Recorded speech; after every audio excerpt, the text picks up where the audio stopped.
Branding, branding, branding. We all know the importance of branding. 品牌，品牌，品牌，我们都知道品牌是非常重要的。But the bad part is, we all want to pretend that we are expert in branding. 但是很糟的是，我们都想假装自己是品牌专家。The wrong brand management is worse than no brand management. 错误的品牌管理比没有品牌管理更糟。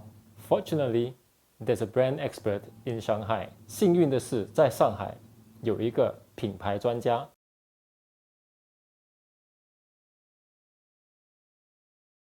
I'm Bach Moh. I'm a Chinese Singaporean. I've been here for 12 years. Yeah, I basically do brand strategy, brand marketing planning and stuff like those for corporates in China. 我叫巴赫，我主要是为中国的中期企业做品牌战略规划性的工作，主要包括是品牌定位啦、品牌营销策划等等。Over my 12 years, I've worked with corporates big and small. The big names you have like San Miguel, you've got Illinois Department of Agriculture, stuff like those. And then I deal a lot with medium scale Chinese enterprises. Popular ones are like G-Star Raw, the Nanjing Coca-Cola. And then I've even worked with CMPC and big SOEs. Yeah. I typically don't stay in office. Okay, I usually wake up about 10 a.m. Okay, usually the first things I do in the day is to visit clients. Okay, so I visit a lot of clients. I usually do about 2 to 3 meetings with clients by day, and then I follow up with dinner with friends or maybe with the client. All my learning, all my research report, and all my other investigative stuff are all done at night. So which is why I sleep late and I wake up about 10. It was a decision by a previous employment I had. I helped that company secure like more than $1 million funding from the government. So one of the clauses was to place a Singaporean as a GM of the Shanghai subsidiary. So they placed me, so I was here. Yeah. Then after a year, I branched out from marketing research to marketing. So somewhere along the line, I thought that I should be going for more knowledge-intense consultation sales, which is why I finally end up in brand consulting, learning, sharing, learning more, sharing more. Crazy as it may seem, or normal as it may seem, they think I'm a design firm. Yeah, design is a part of the whole brand consulting integrated project, but it is it's really not the key. I believe in strategy-driven designs. So brand strategy, planning, these are the key. There are 2 key challenges. The real challenge, which is delay in payment, but a more non-operational challenge would be getting the Chinese to understand what you're talking about. So what I usually do is that I'll spend like a good 3 to 4 times, okay, answering their question and trying to feel them, trying to feel what they might tacitly know or not know. 主要是2方面的问题。第一个问题是技术性的，就是付费的滞后。第一块呢，则是就是关于他们对专业术语的一些解读和认识。举个例子吧，比如说专业术语，我们谈到了什么品牌战略啦、品牌定位啦，他们一般上都与专业人士的定义不一样。Okay? 因为不一样，未来可能会产生一些不必要的一些问题，所以呢，我一般上都会去追问、洞察，主要是要挖掘他们对这些名词、这些专业工作的一些隐性知识。I'll usually probe them on their understandings of some big terms. When they talk about things like marketing strategy, branding, I want to know what are their interpretations of these terms. And then most of the time I find out that they actually have a different definition from what professionals are doing. So I try to let them know that, okay, I give you an example. For example, when I tell them brand positioning covers their product positioning, okay, instead of doing them separately. And then the other things like misconception about what brand position is. Okay, they think it is an arty-farty kind of spiritual, emotional value, but it isn't. Okay, spiritual value, emotional value is just a small part. Okay, a key part of the whole brand positioning, but it is not the only one. I will not see the client weekly. Okay, what that means is that every week I will inject a meeting, an interview meeting where I'll get to meet them, I'll get to socialize with them, get to clarify some doubts. Sometimes there are really nothing much to talk about during these interview meetings.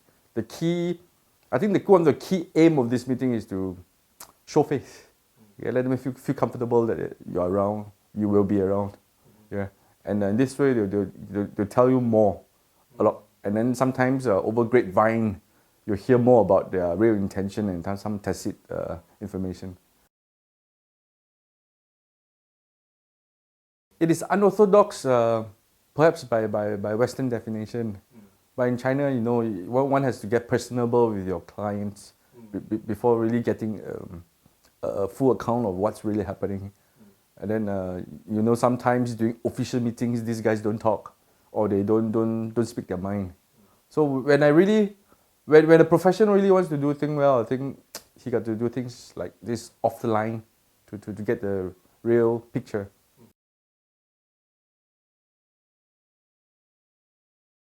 Generally, always preempt things, which is what I mean is that don't think that business processes will be as efficient as those in the Western countries. Okay, things are slower here and then it takes more time. So preempt, build your marketing channels early. Try to employ your people. Try to have more interviews with potential candidates. Employ the right guy. Don't be stingy about paying them more. And then start creating your customer database and cleaning them regularly. Okay? And then for OEM, from a brand positioning point of view, it's a bit different. Because for OEM who wants to go to the downstream, they're actually crossing the entire value chain from midstream to downstream. So it takes a mental shift for them to really be effective when they are downstream. Although they have cost saving in between, but their key concerns are different. In the midstream, they think about things like prices, the life cycle of the product. Okay, whereas in the downstream, we talk about prices too, of course, but we also talk about emotional attachments to the products. So it takes a whole different mentality shift. And one of the key failures for this cross-stream kind of engagement is they get the midstream people to work downstream. And then these guys don't shift their mind so swiftly and then things start to get haywire. And in the end, they don't build brands, man. They'll still be engaged in price wars.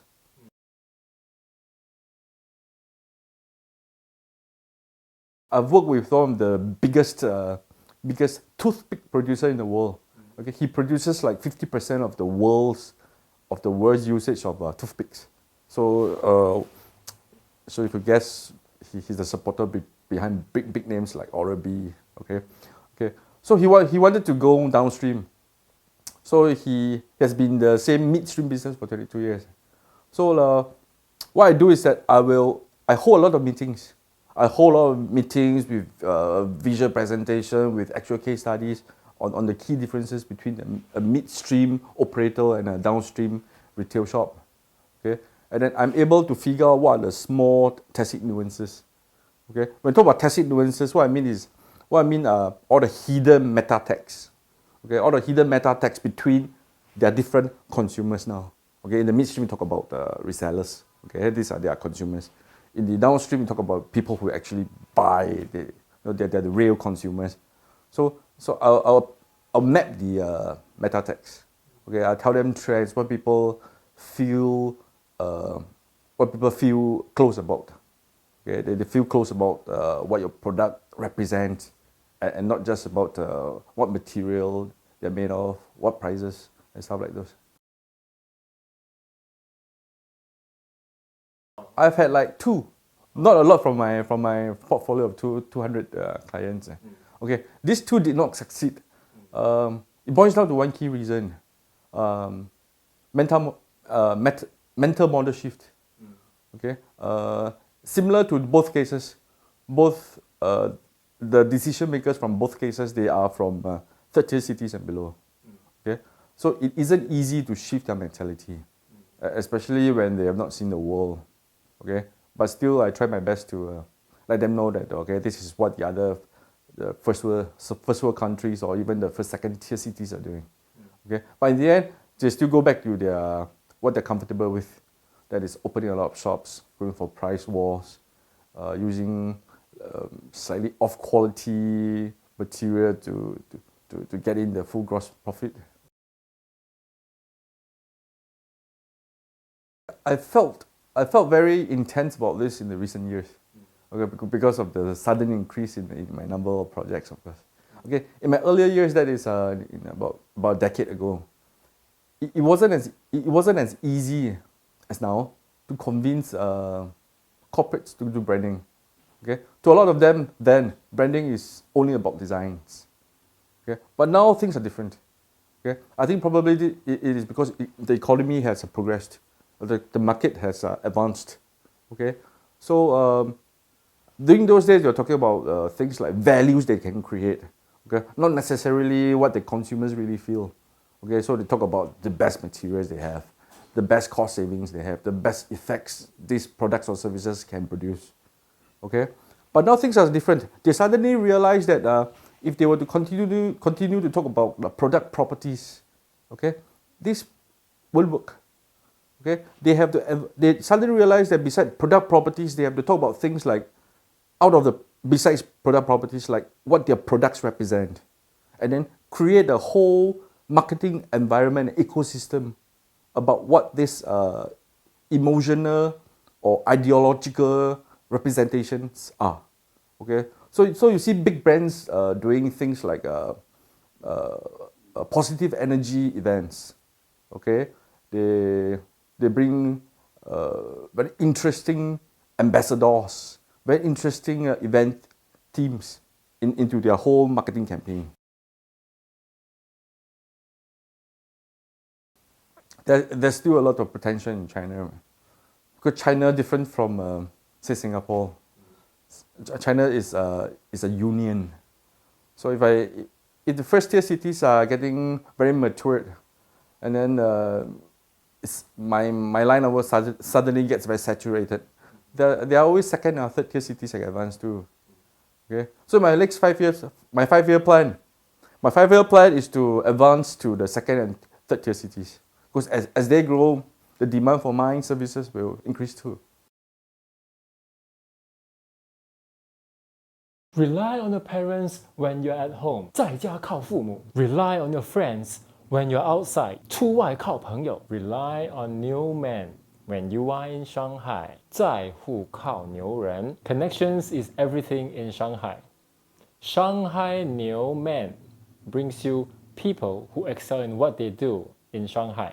关系就是一切。